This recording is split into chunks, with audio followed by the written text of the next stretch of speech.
الذي كوباد سيرة الرسول صلوات الله وسلامه عليه وحنا سوى شيدنا شيخ مصطفى حاج إسماعيل هارون. الرحيم الحمد لله رب العالمين والصلاة والسلام على رسول الله اللهم وفقنا لما تحب وترضى وبعد فالسلام الله عليكم ورحمة وبركاته. اخوتي في العقيدة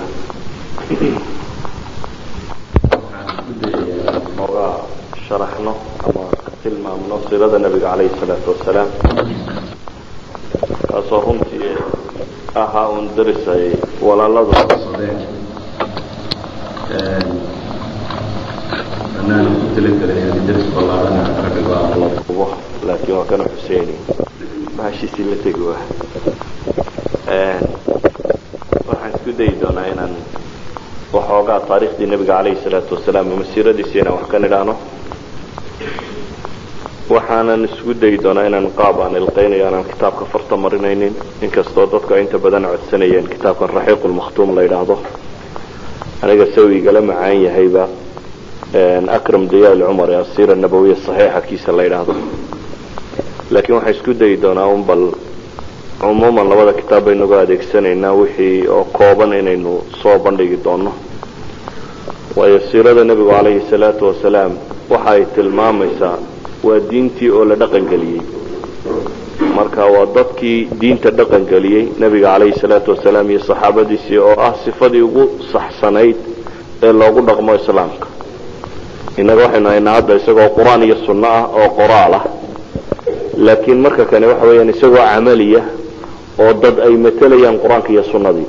yani dad ama bashar dhaqankiiba waxay matalayaan qur-aanka iyo sunnadu siday u ekaayeen saa daraaddeed way fahamkeedu wuu ka dhow yahay qofku inuu markiiba suuro fiican ka fahmi karo diintu siday ku faaftay ama wixii ay siday ama risaalada iyo macnaheediiba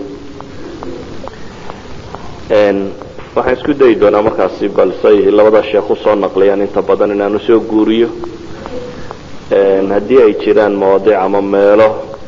loo baahanyay in gaar loosii tiltilmaamo insha allahu haddaynu awoodno oo isku dayi doonaa cumuuman culamada muslimiintii markay siirada ka waramayaan waxay u sameeyaan gogoldhac ama hordhac hordhacaasi waxay ka bilaabaan ama waxay ku tilmaamaan wixii nebiga ka horreeyay calayhi salaatu wasalaam hordhac waxaa looga dan leeyay inay dadku fahmaan bulshadii uu nebigu u yimi caynka u ekay si aada u garan karto inta ay guurtay bulshadani markii dambe siday u ekaatay yani waxaad qiimayn fiican sawiri kartaa nabigu calayhi salaatu wasalaam iyo saxaabadii uu soo saaray iyo mujtamacii muslimiinta ee kawanmay siday u ekaadeen inta uu u jiray mujtamacii hore ee jaahiliga ahaa oo markaad ka jaahiliga ah suuradiisa aragto ayaad garanaysaa dadkani inta ay guureen inta ay leekay waxaa kaloo runtii dhadhawaanayo aad garan kartaa maadaama mujtamac nooca u egba la raray oo islaamnimada ay bedelka intan lee ku samaysay inaanu jirin mujtamac dunida ka mid ilaa in la rari karo noocan loo rari karo ay ku xidhan tahay uun sida alla inoo waafajiyo subxaana wa tacaala iyo sida dadku juhdi uu bixiyo o dadka diinta tan ugu yeedhayaan qaybtaa hore markay ka waramayaan culamada taariikhda islaamiga qorta qaarba sibay u tilmaamaan qaarkood ilaa aadam bay isku dayaan taarikh muujisa inay kasoo sheegaan yani min aadam kutubu taarikh in badan oo ka midi nebi aadam bay kasoo bilaabaan qaarkood waxay ka bilaabaan dhulka iyo cirka iyo sidii alla u sameeyey waa ka ilaa ay soo gaarsiiyaan laakiin taariikhahaas hore qadiimka ah waxoogaaga yaree waxyigu sheegay mooyaane inta badani maxfuud maaha sidaa awgeed labadan kitaabee horteena yaalla midba inbuu soo koobaya laakiin waxay isku dayi doonaa inaan si fudud u wada guud maro o ummadda carbeed iyo dhulkay degto waa dhul macruufa carabina intan jaziira alcarabiya la yidhaahdo unbay taarikhdeeda oo dhan degi jirtay carabta taariikhiyan markay culamadu qaybinayaan ilaa 3 qaybood bay ka dhigaan carab ay yidhaahdaan waa alcarab albaa'ida ama carabtii tirtirantee hore ee gabowday waa caad iyo thamuud iyo kuwan qur-aanku ka warramo iyo carab ay ku tilmaamaan alcarab alcaariba oo ah qaxtaaniyiinta nimanka la yidhaahdo carabta gasha iyo carab almustacraba oo ah kuwii nebi ismaaciil calayhi salaam ka abuurmay ama cadnaan cidda gasha ah inkastoo culimmada badh ay leeyihiin qaxtaan iyo cadnaan labaduba ismaaciil bay galeen waana sida uu rajaxayo ibn xajar alcasqalaani xafidahu llah raximahu llah alxaafid ibn xajar waa sida uu rajaxayo oo isagu wuxuu leeyahay labada kooxoodba qaxtaan waa min aali naabit binu ismaaciil buu qabaa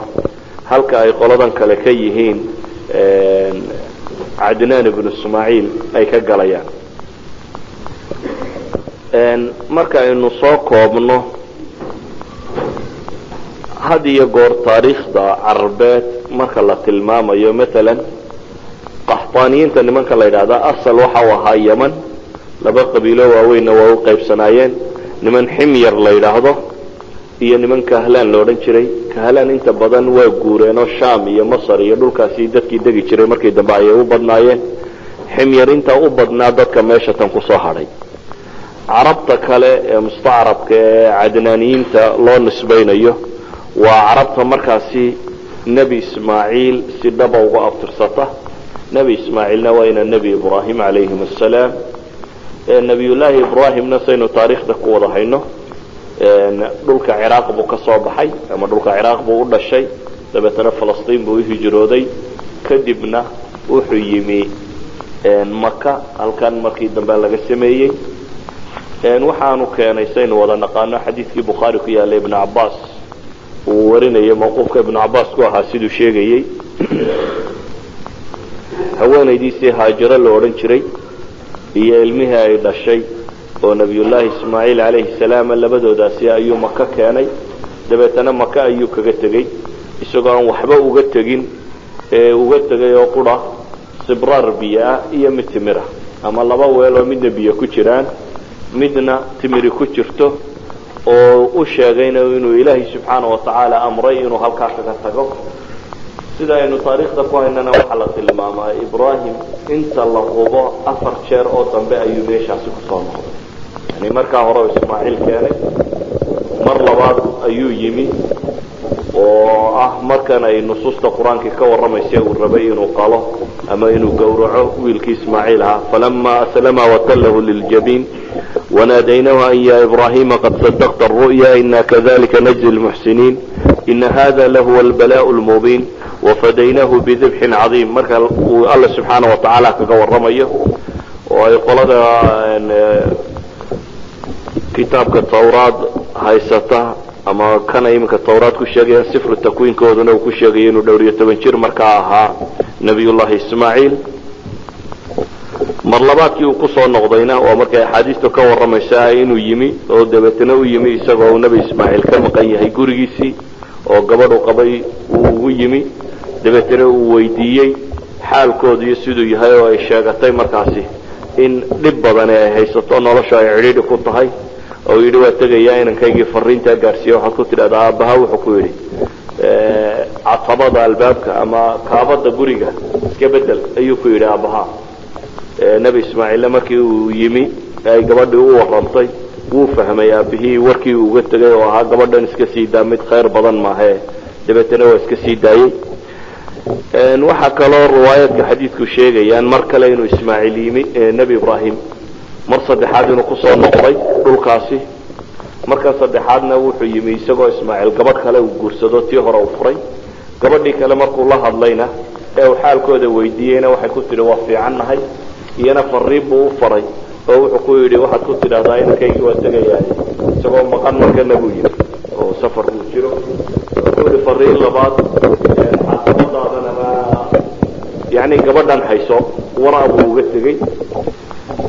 mar afraad bay taariikhdu sheegaysaa taariikhda sugan ee lahayo axaadiistiiyo qur-aanka oo ah markuu kacbada dhisayey uu ismaaciille nin weyn ahaa isaga iyo ismaaciil markay kacbada dhisayeen 4 jeer bay yidhahdaan buu nebi ibraahim kusoo noqnoqday meesha iyo markaa hore uu kaga tegey taariikhda carabeed cumuuman markaaynu tilmaamno nebigu calayhi salaatu wasalaam dee wuxuu ka tirsan yahay siduu axaadiista saxiixa ayba ku sugnaatay ilaahay wuxuu doortay buu yidhi nebi ibraahim ibraahimna wuxuu doortay wiilkiisi ismaaciil ahaa ismaaciilla kanaana laga doortay kanaanana quraysh baa laga sii doortay qurayshna reer banu haashim baa laga doortay reer banu haashimna anaa layga doortay buu nebigu lahaa calayhi salaatu wasalaam. markaynu taariikhda carbeed cumuuman eegno waxay iska koobnaayeen qabaa'il bay ahaayeen. 3 meelood baa iyada boqortooye ka jiri jirtay, boqornimo loo caleema saaro. 3 meelood ayay iyaga ka jiri jireen.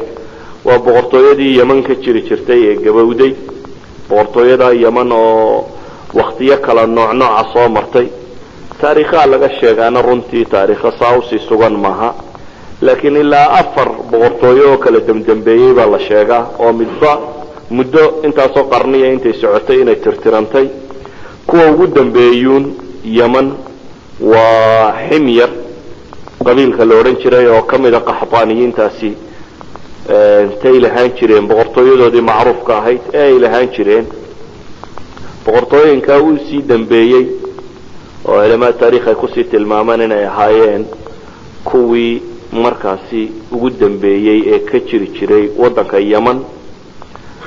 oo la soo gaadhsiiyey inay yihiin kuwii ay ka dhasheen markaa dunawas nin la odhan jiro yahuudiya mar ka mida intuu qabsaday in najraan oo kristan ahaan jirtay ee lagu laayay. waayo culamada qaarkood u nisbeeyaan inay tahay sababtii ay kusoo degtay qutila asxaabi lukduud annaari daati lwaquud.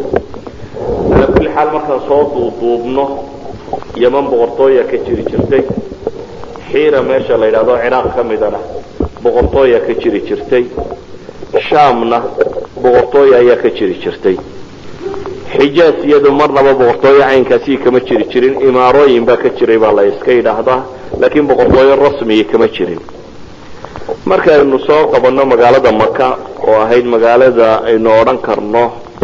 ee taariikhda islaamiga ku weyn una baahan waxoogaa yar inaynu ka sheegno iyo qaab nololeedkeedii.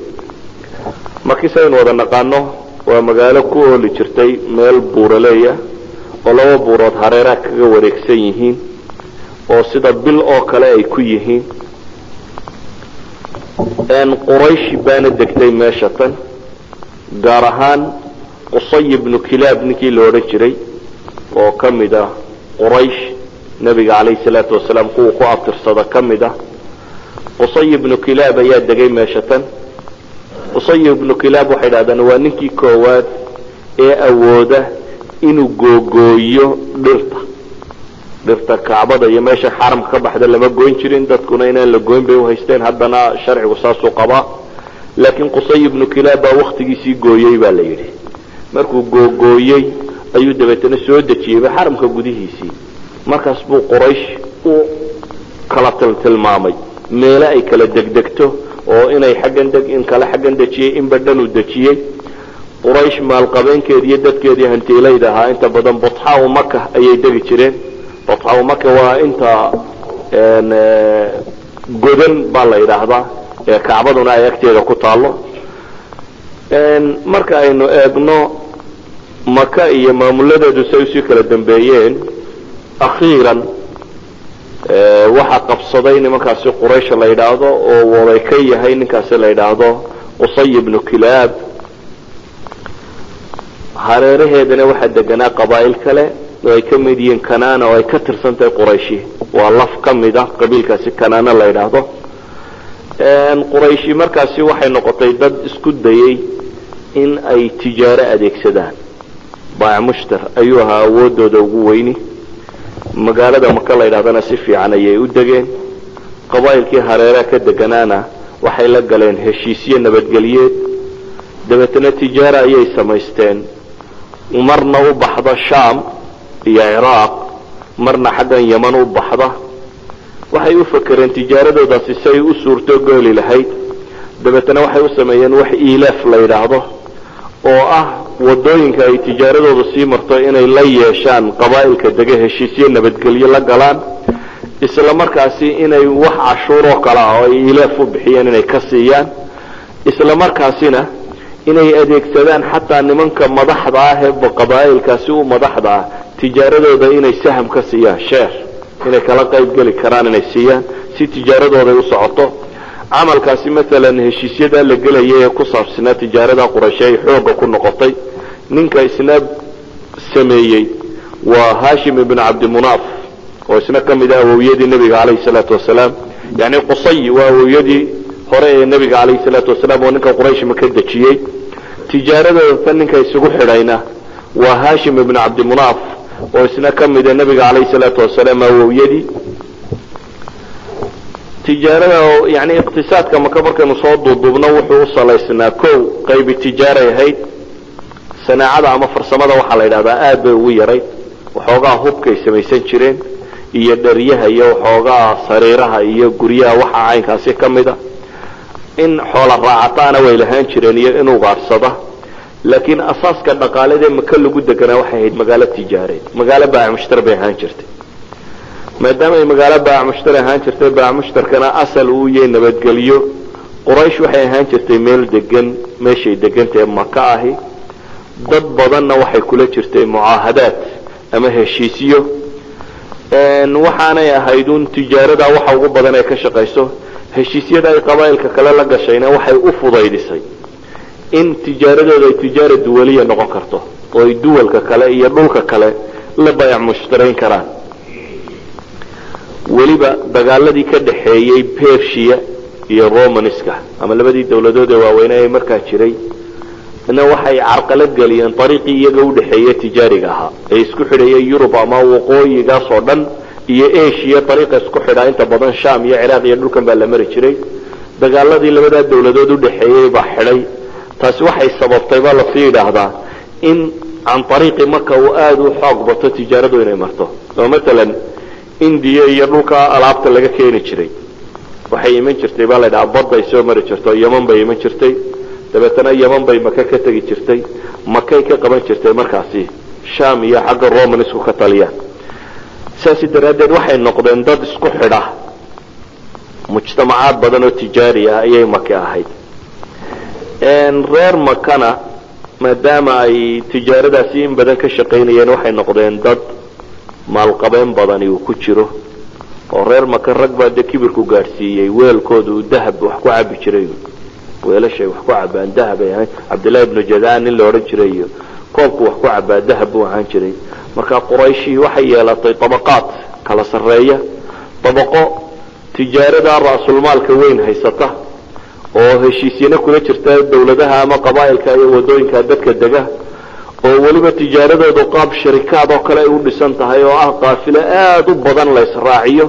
oo dadkoo dhan shares la siiyo laga qayb galiyo inay tijaaradaasi ka wada qayb gali karayaan oo dadka danyarta aan wax badan haysan ribo wax ku siisa nidaamka ribowiga ee bangiyadu isticmaala iyo tabaqaad ah waxba haysan oo aad u fuqara ah oo aad u waxtar aan waxba haysanin labada kooxoodba way deganaayeen in dekadaha isticmaali jireen inta badan meel shacbiya la yiraahdo ay ahaan jireen oo ay dekadan jideemka taqaanina macruufka ah waxay bilaabantay baa la yiraahdaa khilaafadii Uthman radiyallahu anhu ayay bilaabantay in markaasi Makki waxaan leenahay umuuma waxay ahayd magaalo baayac mushtar oo xaggan xabashida iyo Afrikana waxa ka iman jiray bukhurta iyo dhirtan la shita iyo baalgorayeedka iyo maxaa la yiraahdaa foolmaroodiga iyo hargaha iyo ninka madow la adoonsado xagga Shaamna waxa ka iman jiray baa la yiraahdaa inta badan waxa la cuno daqiiqda iyo sarreenka iyo saliidaha iyo khamriga iyo cinabka iyo waxaasina xagga Shaam bay uga iman jireen xaggan India ama India dhankeedana iyaga waxa uga iman jiray inta badan looxa iyo filfisha iyo bahaaraadka yani waxyaabahan yaryar raashinka lagu darsaday tirada badan leh dharka iyo xariirta iyo waxaan la tolo weelasha waxaasina inta badan waxay ka iman jireen dhanka kan India tijaaradaas bay u dhaxeeyeen siyaasadda Quraysheedna umuuma waxay ahayd siyaasad ku salaysan deganaanshiyo iyo in loo dhimriyo iyo heshiisiyo in la galo oo may ahayn dad dagaal badan oo taariikhda Quraysh waxay yiraahdaan qabla intaanu nabigu iman alayhi salaatu wasalaam ee aanay dagaalka u xidhan horteed taariikhan waxa loo hayaa afar dagaal waxay galeen afarta dagaalna waa xurub al-fijar afarta loo oran jiray afarta dagaalna inta badan waxa la yiraahdaa munaawashaad yaryar baab iska ahaayeen yani dagaal xataa aad u waaweyn ma ahayn ee dagaalo waxooga loo lama yaryar oo aan saawsi badnayn buu ahaa sadaraadeed waxa la yiraahdaa Quraysh intan ka horeysay islaamka may ku badnayn dagaalku siyaasadooduna waxay ku salaysnayd in dadka heshiis iyo tijaarada in shirka laga siiyo iyo lacag iyo qaabkan fudaydka ah ayay ku salaysnayd weliba waxa kaloo siinayeyna mudnaan kale waxay deganayd markas diiniyo dadku diin ahaan buu uga dambeeyey markas diiniya ayay deganayd oo dee diintii nebi ibraahim laga dhaxlay wixii ka soo hadhay meesha uu sii yaalay inkastoo markii dambe waktigii ay khusaaciyiintu ka talinayeen meesha tan ay diinta qaldeen gaar ahaan ninkii la odhan jiray camar ibnu luxayi alkhusaaciy oo axaadiista saxiixiiba ay ku soo aroortay inuu nebigu lahaa kaa waxaan arkay isagoo naarta xiidmihiisa ku daba wareegaya buu nebigu tilmaamayay yani ahlu naarku ka mid yahay ninka kani waa ninkii koowaad ee asnaamta keena maka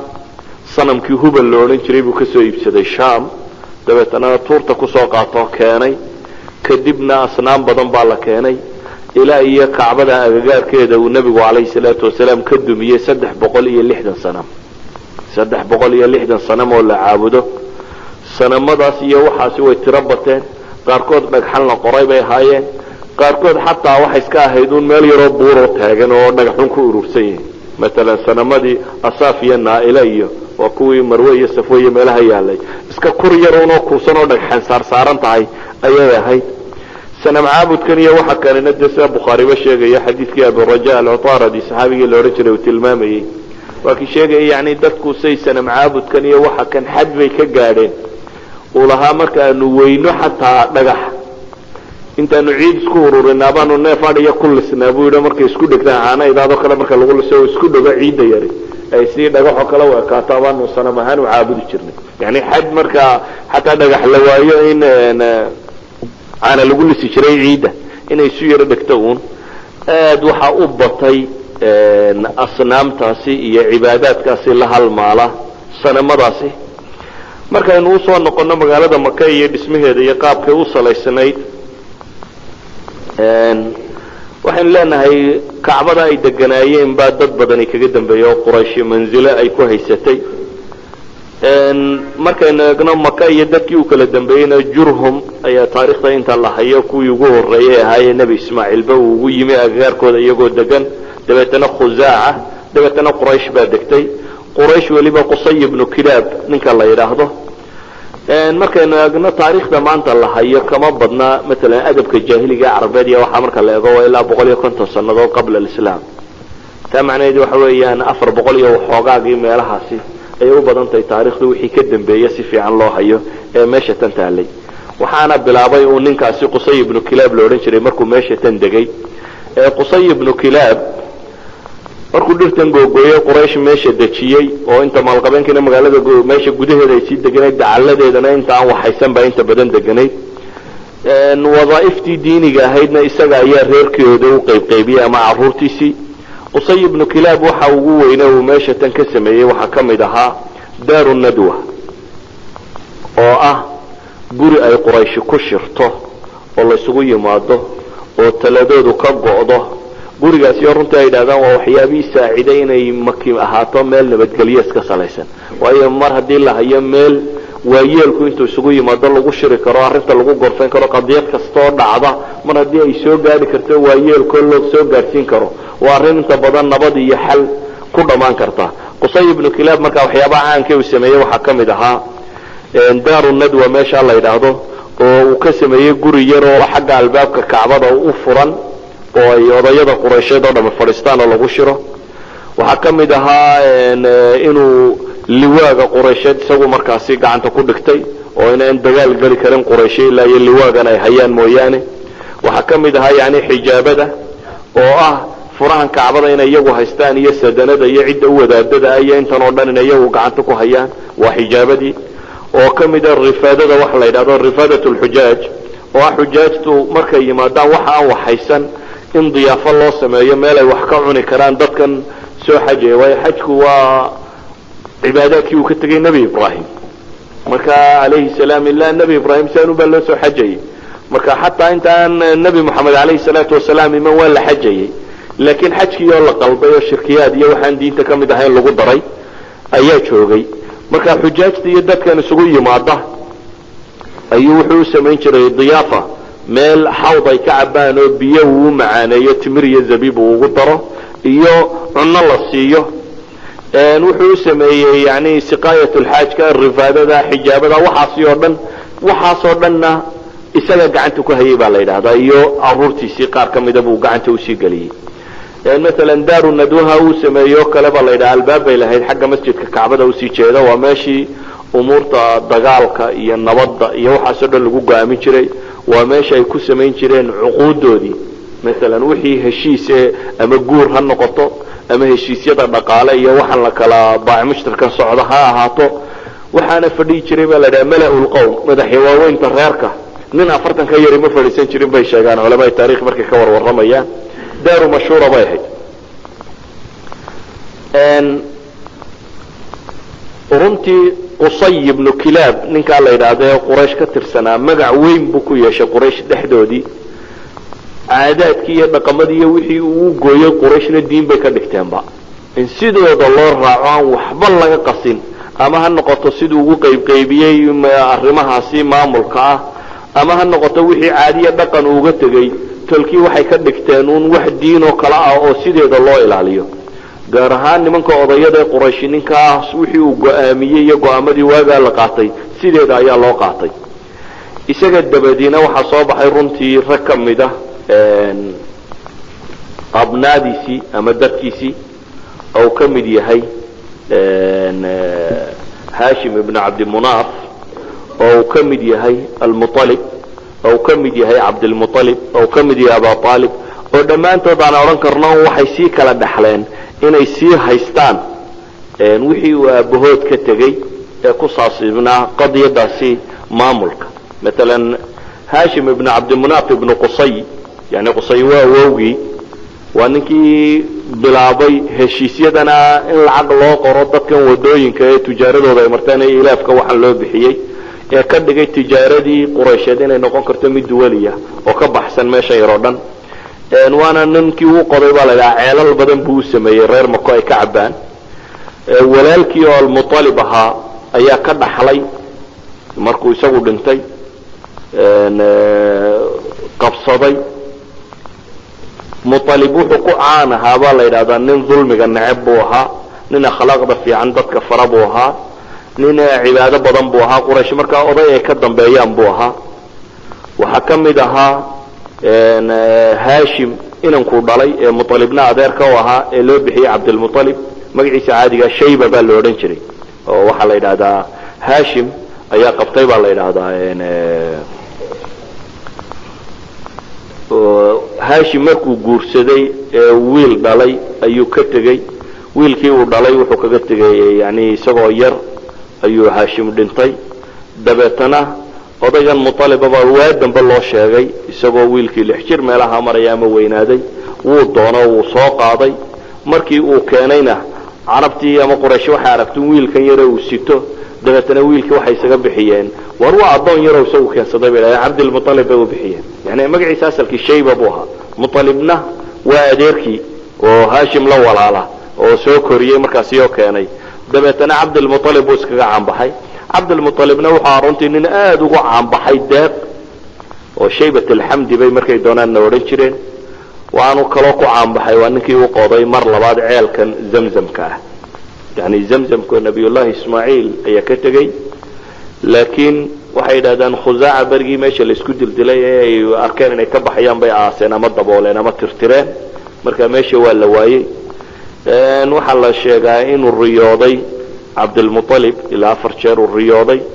markii ugu dambaysayna in loo tilmaamay meeshay tahay riyadaasi sanad xasana bay runtii ku soo aroortay ilaa caliy ibn abi aalib ka soo aroortay dabeetana ceelkan buu u qoday ceelkii zamzamka markuu qoday ee soo saarayna waa muran dambaa ka yimi oo quraysh baa ku qabsatay quraysh markay ku qabsatayna qaab bay u garnaqsadeen calaa kulli xaal insha allah waa laga yaabaa inay mar dambe aynugu soo noqoto waxaan uga jeednay intan aynu ka warramayno oo dhan cumuuman inaynu ka waranno qaabkay u dhisnayd magaalada maka iyo sidii loo joogay laakiin taariikh ahaan marka laga warramayo taariikhda had iyo goor waxay ka bilaabaanuun nebiga calayhi salaatu wasalaam dhalashadiisii maadaama taariikhdeenu dee nebiga unay ku salaysantay calayhi salaatu wasalaam inta ka horaysa waxaad moodaa inaan wax badan laga sheegin ama wax badan dadku ka odhanin waxa ugu badan ee laga warramaa un inay tahay nebiga calayhi salaatu wasalaam iyo dhalashadiisii mararka ugu badan waxa kale laga warramaa un waa zamzamka iyo sidii uu qodmay iyo in la tilmaamo un ma'aasirtan reerkii uu nebigu ka dhashay inay reer meesha magaca le ku ahaayeen hadduu yahay odaygii qusay ee magaalada degaankeeda iyo waxa kan waxaynu naqaanaa nebiga calayhi salaatu wasalaam marka laga warramayo nasabkiisa nasabkiisu 3 qaybood buu u qaybsamaa qayb culamaai taariikh ama culamaai siira dhammaanteed way isku waafaqsan yihiin qaybna aad bay isugu khilaafsan yihiin qaybna iyada waxa laga sheegaaba waa iska war ku tiri kuteena 3 qaybood aynu tilmaamayna waxa weeyaan qaybta ilaa cadnaan inta la gaadhayo oo 21 awow ka tirsan 21 ka tirsan culamada taariikhda soo warisa dhammaantood way isku wada waafaqsan yihiin yani nabiga in la odhan jiray moxamed ibnu cabdillaahi ibnu cabdilmuطalib ibnu hashim ibnu cabdimunaaf ibnu qusay ibnu kilaab ibnu mura ibnu kacb ibnu luay ibnu ghalib ibnu fihr waa ninka quraysha la yidhaahdo fihr markaasi 10 buu ka soo tirsadaa xagga dambe cadnaan iyo fihirna 10 kale sii kala tirsadaan 21kaas iyaga waa la isku wada waafaqsan yahay waxaanay u badantay inay haabit yihiin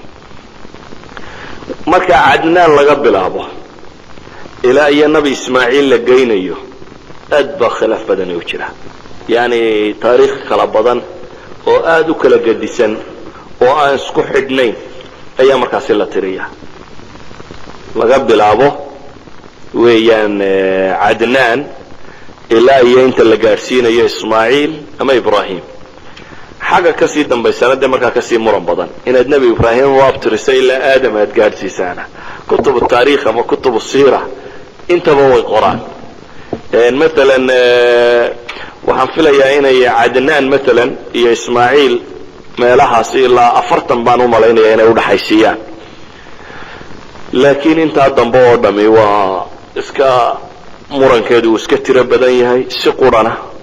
uma wada tilmaamna markaynu hore uga soconno inta tan waxaynu u gudbi karnaa waxyaabaha ugu caansan waxaa ka mid ah bi'ru zamzamka iyo qodistiisa oo aynu nidhi waxa ugu asaxsan riwaayadda ibnu isxaaq laga warinayo ee caliy bn abi aalib gaadhaysa ee sanadkeeduna xasan yahay ee sheegaysa inuu ku riyooday cabdilmuطalib oo marafraadkii in loo tilmaamay ama aahaarta sheegaysa wixii uu ka soo saaray iyo kullaha waa riwaayo daciifa bay yidhaahdaan yani waxyaabo badan bay sheegaan oo uu meesha ka soo saaray oo ceelka markuu qodayo calaamado loo sheegay waxyaabo ka soo saaray kuwa aahaarta ku soo aroortoo dhami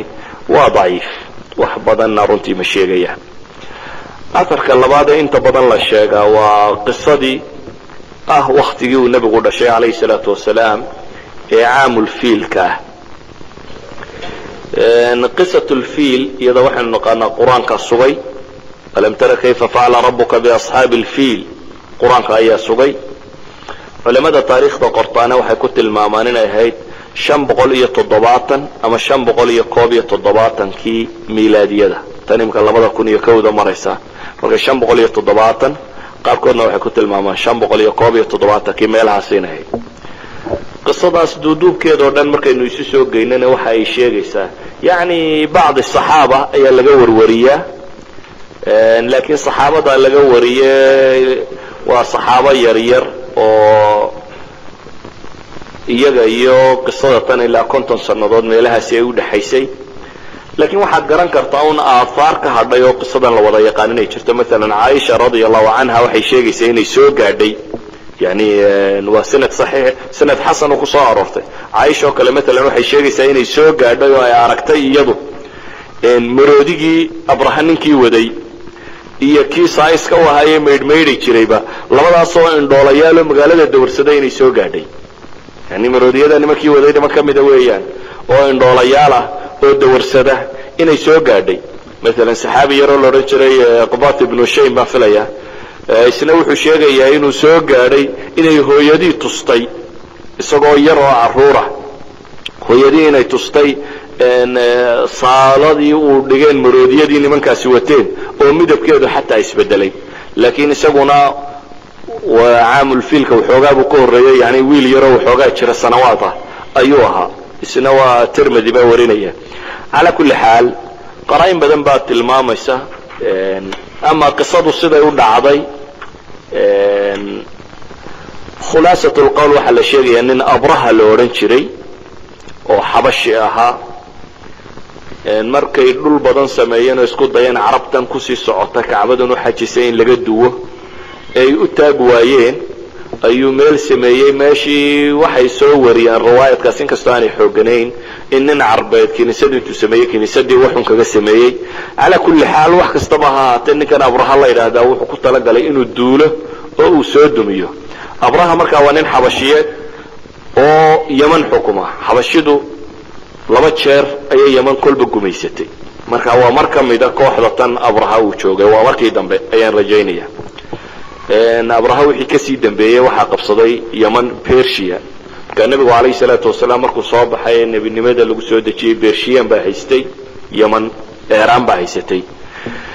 waktiga ay xabashidu haysatay meesha tan ayuu ciidan diray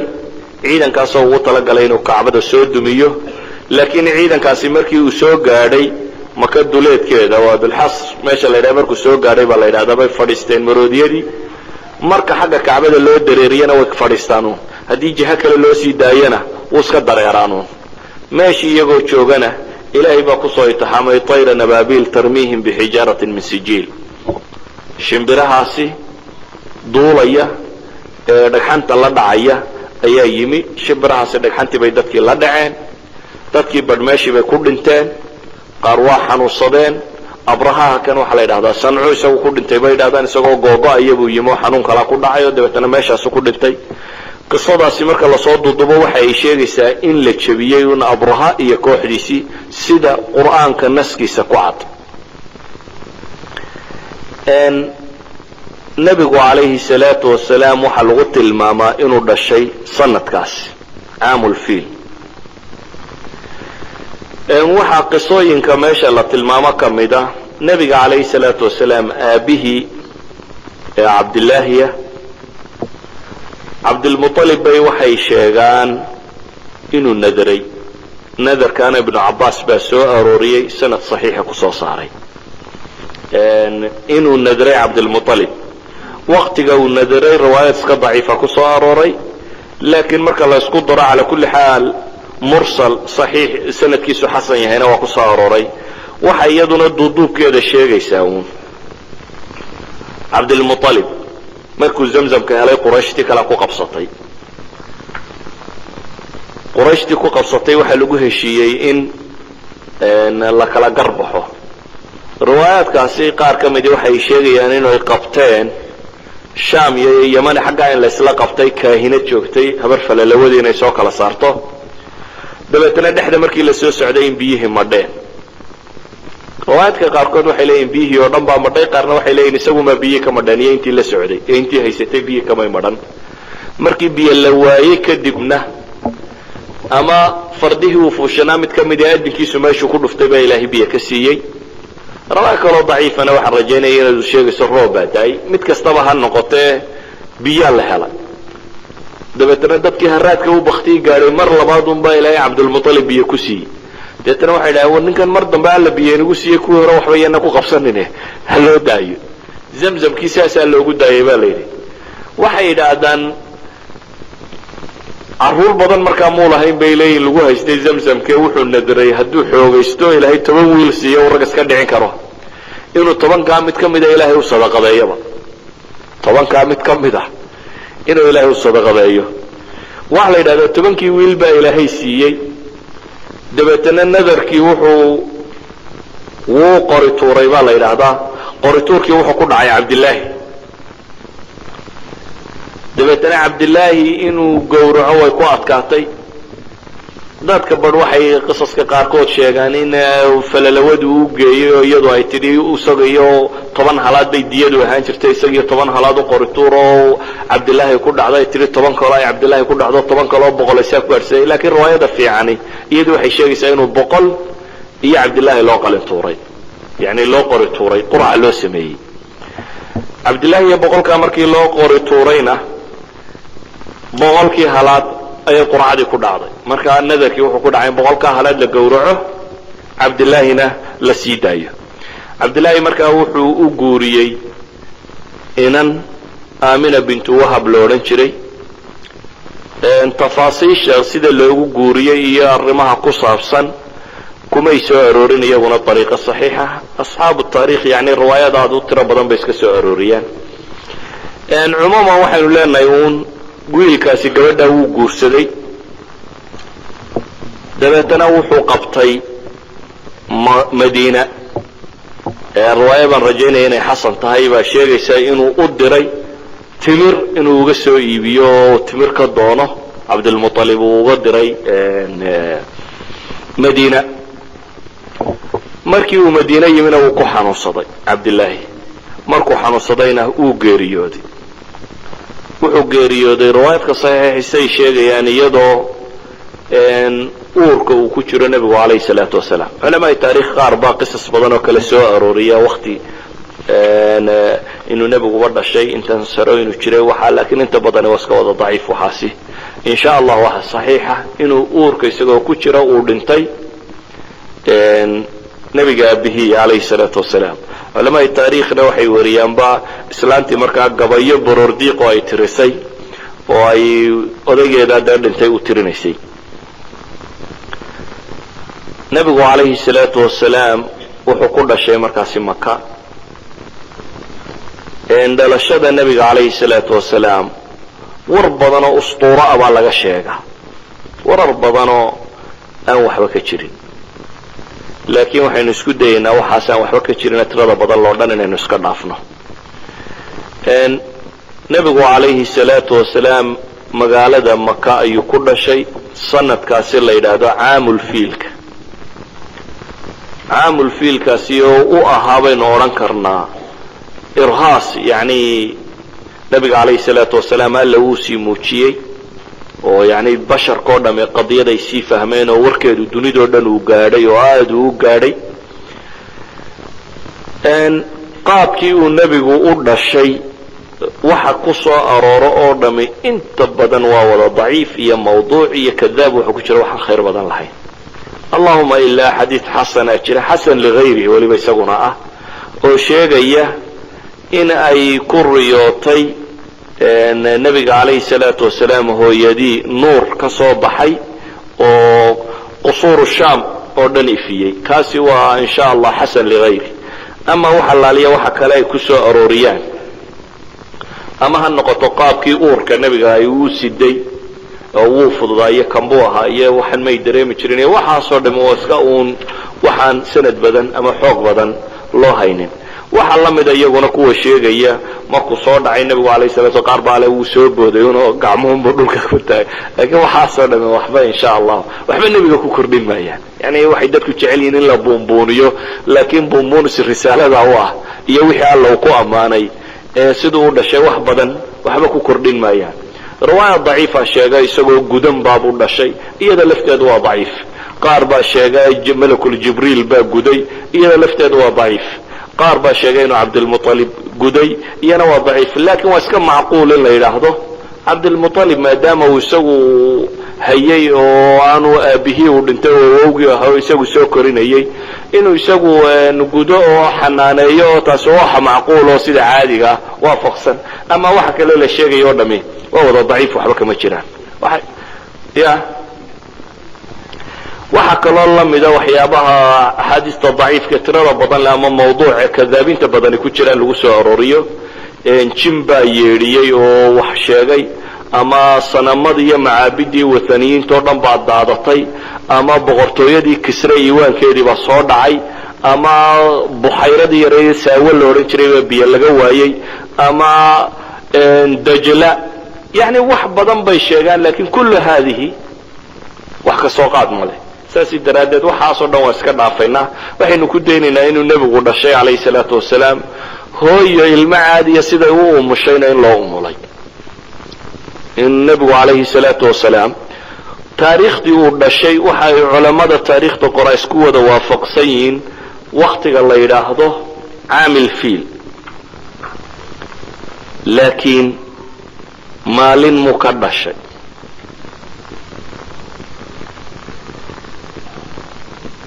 waa qadiyad iska muran badan. maalan saaxib araxiiq almakhtuum wuxuu isagu leeyay mid waa laisku wada waafaqsan yahay axaadiis saxiixa ku soo arooray inuu nebigu isniin dhashay, iyadoo taa muran kuma jiro. inuu nebigu calayhi salaatu wasalaam maalin isniineed dhashay iyadoo wax murani kuma jiraan, axaadiis saxiixina waa ku soo aroortay, waana saas bay ku sugan tahay. sanadkaasi caamulfiil inuu dhashayna waa inta badan culamada taarikhda waa isku wada waafaqsan yihin. laakiin goormay ahayd waxa mashhuura oo aada u caanbaxday oo dadku inta badan uu haystaa inay tahay 12kii rabiicul awal oo sida ugu mashhuursan, laakiin wax ku asaxay ma jiraan. ibnu isxaaq ayaa soo arooriyey 12kii rabiicul awal inay tahay. ibnu isxaaqna sanad sugan kumuu soo aroorin dhalashadaasi nebigu calayhi salaatu wasalaam inay 12keeda ahayd. alwaaqidi oo aada uga sii daciifsan isagu wuxuu soo arooriyaa inay ahayd 10kii rabiicul awal. abu macshar asindi ninka la yidhaahdo oo culamaa ilxadiid agtooda isagana daciifka ah, inkastoo ay yidhaahdaan basiir buu fi lmagaazi ku ahaa sidaa waaqadiyo kale, isna wuxuu soo arooriyey 2dii rabiicul awal. saaxib raxiiq almakhtuum wuxuu isagu qaatay maxmuud baasha alfalaki wadaadka la yidhaahdaa taxqiiqiisa sida uu ku sheegay oo ah waxay baadheen isniintu meesha ay kaga dhacaysay rabiicul awalkii sanadkaa ku beegnayd. dabeetana waxay yidhahdeen isniintaasi waxay ku beegnayd 9kii rabiicul awal. qoladaasina iyagu waxay ku tagtay iyagu aan taariikh ahaan daliil soo aroorinaynan, waxay aroorinayaan ay tahay uun min xayta taariikh isniintaasi goorbay ku beegmaysay ayay eegeen maalmahaasi, dabeetana waxay qaateen inay ku beegmaysay 9kii rabiicul awal. dhankan kale marka la sheega bay yidhahdeen waxay ku beegmaysaa 20kii ama 22kii ibril 571 sida uu qirayo weeyaan moxamed sulayman almansufuriy. isku soo duuduub waxaa loo badan yahay inuu rabiicul awal qaybteedaa hore waqti ka mida dhashay nebigu calayhi salaatu wasalaam, laakiin bidabdi midi ma jirto. walidalik raggan mawliidka wadwada iyo waxa kani meelaa laba hubin bay u mawliidsanayaan. yani in mawliidsato waxaa ka horaysa inaad maalintii inay tahay in la garto. laakiin waxay ahayd haddii sunno la rabo in isniintaa sunno ahee la soomo kaasaa ku filan. yani nebigu calayhi salaatu wasalaam marka la eegayo maalan qadiyadda mawlidka ku saabsan, dhalashada ku saabsan, muu tacdiiminin tii ku saabsanayd taariikhda maalintay ka ahayd, ee waxaa la weyneeyey maalinta toddobaadka maalintay ka ahayd. idan haddaad rabto nebiga calayhi salaatu wasalaam weynayntiisii wuxuu nebigu weyneeyey maalintuu dhashay oo isniina. mawlidkeenu inta badan isniinba kuma beegmo, mar jimcaynu mawlidnaa, mar khamiis baynu mawlidnaa, mar laakiin asalku waxa weeyaan in la mawlido unbay ahayd maalin isniineed. isniintuna waa inaad soonto, qaabka loo mawlidaana waa kaate. qaabka uu nebigu jideeyeyna waxa weeyaan in maalinta isniinta ee wiig walba ku jirta inay sunno tahay in la soomo, wahada yakfiina. ama wax laaliya waxaan kale soo aroora isagu wax badan oo sanada ma laha. waxa timi nebiga calayhi salaatu wasalaam markaa uu dhashay ciddii naas nuujisay, hooyadii mooyaane yaa kale naas nuujiyey. xadiidka saxiixahi wuxuu ku soo arooray marka hore inay naas nuujisay thuwayba gabadhii la odhan jiray oo ahayd gabadh addoona oo uu leeyahay adeerkii abilahab ninka la odhan jiray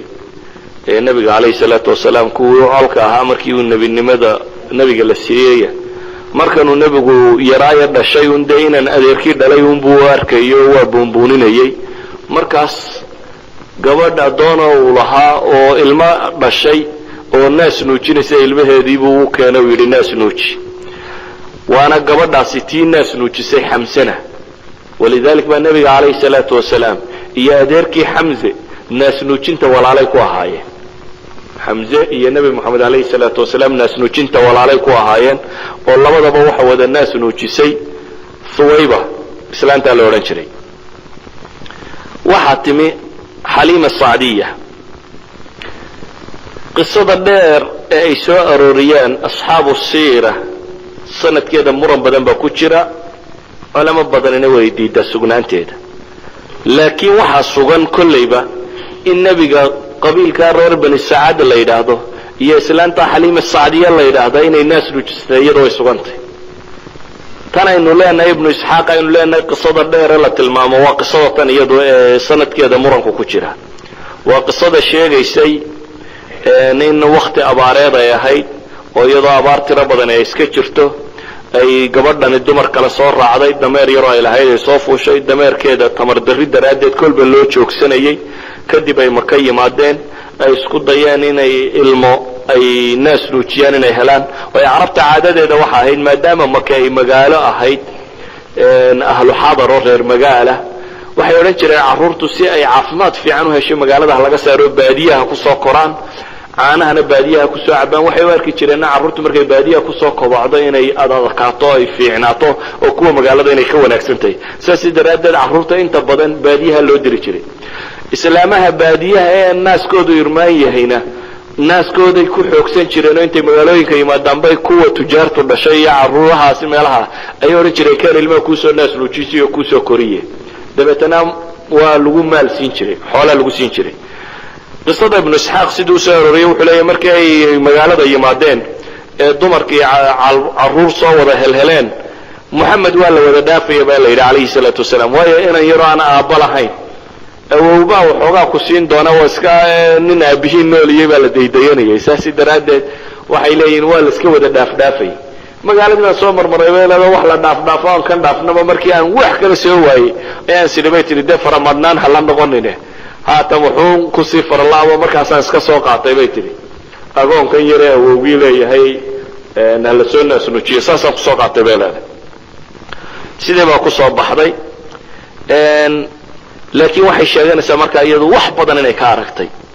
naaskii bay nuujisay oo dabeetana naaskii iyadoo aan waxbaba cunin unbuu iska dararaayo isaga iyo kii yaraayo kale la jaqeeyeyba uu ka tiro batay oo xoolahoodii baa ilaahay u irmaaneeyo caanihii iyadoo abaara oo xataa reeruhu yidhaahdaan dadka kale war maxaa halka reerkani xoolaa daajistay idina u soo daajin weydeen. waa lala soo daajiyaa un dadka kale oo waxba kuwooduma soo faa'iidaan ee uun islaantan xoolaheedunbaa darara. barakaadkaa tirada badan leh adigu nusuusta sheegtaa waa ma xoog badna,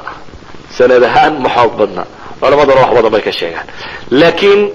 in ay xaliimi naas nuujisay iyadu way sugantay. xaliima sacdiya islaanta la yidhaha inay naas nuujisay riwaayaadka sheegaya axaadiista waa sugan yihin insha allahu tacaala. intii ay islaantan uu la joogayna nabiga calayhi salaatu wasalaam waxaa dhacday mucjisadii laabtiisa dilaacinta ah. nabiga calayhi salaatu wasalaam axaadiista saxiixa iyaduna waxay sugaysaa 2 jeer in jibriil uu qalay. mar waa markii israa walmicraajka, marna waa markan uu yaraa. markan uu yar yahay ee uu qolada tan la joogay xaliima sacdiya gurigeeda uu joogay, waxa ay nusuustu sugaysaa in nabiga calayhi salaatu wasalaam oo ciyaal kale la cayaaraya, sida xadiiskii saxiixu muslimkaba ku yaalay inuu jibriil u yimi isagoo ciyaal kale la cayaaraya, dabeetana jibriil inuu legday, inuu dabeetana laabtiisa dilaaciyey, in qalbigiisa wadnihiisa la soo saaray, wadnihiisa dabeetana calaqa xinjir yar inuu ka soo gooyey, xinjirtaasi inuu yidhi waa xadu shaydaani minka, waa qaybta shaytaan uu nafta ku leeyahay. yani qof kastoo bini aadama malaguna waa la xidhiidhaa, shayaaiintuna waa la xidhiidhaa. lama khayrka lagala xidhiidha iyo mid sharka lagala xidhiidhaa jira. kaa sharka lagala xidhiidha markaa nabiga isaga laga saaray calayhi salaatu wasalaam. jibriil markaa wuu qalay, wuxuu ka soo saaray wadnihiina calaqada yar xinjirtaa yar buu ka tuuray, dabeetana wuxuu ku sheegay inay tahay xaddu shayطaani minka wuu maydhay tusdi dahaba oo maa zamzam ay ku jiraan ayuu ku maydhay dabeetana uma la'ama dib buu isugu geeyey meeshiisii buu ku celiyey serjarigaasi ama qalliinkaasi waxaa sameeyey malakul jibriil axaadiis saxiixaana ku sugan inuu jibriil u sameeyey qalitaankaasi carruurtii yaryaraydna waa carartay markaasi oo islaantiiba u tageena waxay yidhaahdeen wiilkii yaraa la dil oo dee waxay arkeen halkaa isagoo lagu legdayey waa markii dambe islaantii soo carartayna waxay u timi nabiga calayhi salaatu wasalaam oo midabkiisii isyaro bedelay ila waa nin qalliin lagu sameeyey dabeetana anas ibnu malik oo xadiidka warinaya wuxuu leeyahay tolmadii raadkeeda waan ku arki jiray buu yidhi nabiga calayhi salaatu wasalaam anas waa ninkii wiilkii yaraa ee u shaqayn jiray nabiga calayhi salaatu wasalaam markii uu nabigu u hijrooday madiina 10 sannadood oo madiina joogo nabiga khaadimu ahaa anas ibnu malik saxaabiga la yidhahda markaa wuxuu leeyahay nabiga waan ku arki jiray buu leeyahay halkii uu ka tolay malakul jibriil khaydka waan arki jiray buu yidhi meeshaas xaliima saadiya markii ay aragtay in wiilkii dee arrimahan in ay ku soo kordheen bay u cabsatay dabeetana way soo celisay masaladaa sheegaysa inay u cabsatay musnadu imaamu axmed bay ku soo aroortay laakiin sanadka ayaa laftiisa wax laga yaro tilmaamaa nin baa la yidhaha muddo lasoo cancaneeyey baa ku jira in sha allah sanadku waa xasan haddii ninkaa cancanadiisa oo tasriixa la helo calaa kulli xaal islaantaasi waxay ka cabsatay maadaama ay aragtay wiilkii wixii ku dhacay oo dhan way cabsatay waxay istiri ilmahan iyo wax kugu noqonin haddaba reerkoodii isaga celi dib bay u soo celisay waxay keentay markaasi magaaladii maka ahayd ayay ku soo celisay waxaanay gacanta ka gelisay markaa reerkoodii hooyadii baa gacanta laga geliyey hooyadiina markii ay muddo yar haysayba way geeriyootay waxay qabatay baa la yidhaahdaa makay usoo kaca madiinay soo qabatay iyadoo rabtay abtiyaasheeda ama de wiilka abtiyaashiina inay soo tusto isla markaasi inay soo eegto xabaashii odaygeeda dabeetana markii ay ka soo noqoto ay dhexda soo socoto ayay dhexda ku gooday siday culamaa ay taariikh sheegaan alabwa meel la yidhaahdo maka iyo madiine dhexdeeda ah ayay nabiga calayhi salaatu wasalaam hooyadiina ku dhimatay halkaas waxaa ka soo qaaday gabadhii khaadimada oo ahayd waayo nabiga markii aabihii dhintay wuxuu uga tegayba baa la yidhaahdaa 5 neef oo geelan filaya iyo in yaroo adhiya iyo islaan madow oo ummu ayman la odhan jiray oo nabiga calayhi salaatu wasalaam tiisoo xaadinada u ahayd ee soo korisay marka ummu ayman iyo cabdulmuطalib oo odaygii hayayabaa iska hayay saas baa cabdulmuطalib uu ku hayay ilaa iyo isaguna intii uu ka geeriyoonayay waxaa la yidhaahdaa 8 jir meelaha markuu ahaa iyadana sanad saxiixa kuma soo arorin oo culamaa taariikhsay sheegto 8 jir meelaha markuu ahaa buu geeriyooday cabdulmuطalibna markaas baa lagu wareejiyey adeerkii abi aalib nin xoolo badanna ma ahayn laakiin nin carruur badanna uu ahaa mana xoolo badnayn haddana nebiga calayhi salaatu wasalaam muddo aad u badan ayuu maciisa ahaa ilaa iyo intuu dhowr iyo 40 jir gaadhayay nebiga calayhi salaatu wasalaam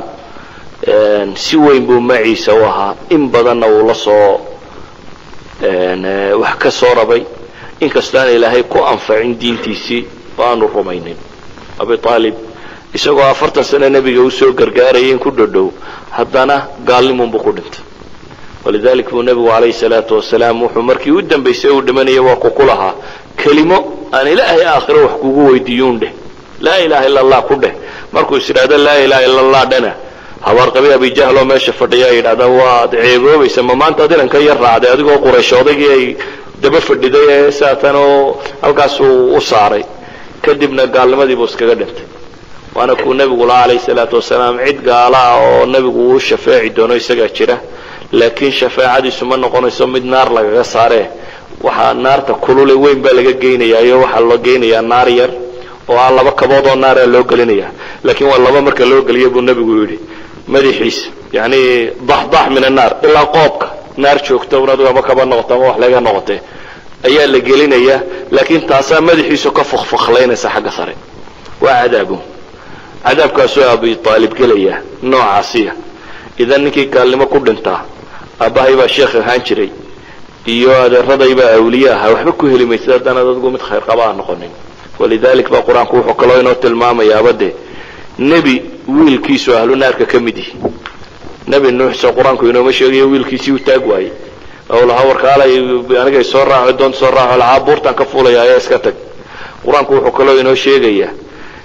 nebiyo haweenkooda ay ahlu naar noqonayaan xaasaskoodu markay raaci waayeen oo waa ka imra'atu nuux وامرأة لوط كانتا تحت عبدين من عبادنا صالحين فخانتاهما فلم يغني عنهما شيئا وحكى عكسي القرآن كوينو شيغيا هوين إلهي الرميي الرقود قالاها يقول جنة قليا وامرأة فرعون إلهي آيات كاسكا والرمية إذن أبي طالب با مدسوها هي أبي طالبنا قصص badan baa laga sheegaa intuu nabiga hayay alayhi salaatu wasalaam laakiin maadaama aanan u haynin riwaayaad saxiixa insha allah iyana waa iskaga boodaynaa waxa intaa la raaciyaa waa tegistii uu nabigu isagoo dhowriyo 10 jira u tegay buxayra raahib iyo wixii lamida insha allah halkaas aynu bari ka bilaabi doonaa wallahu a'lam billahi tawfiiq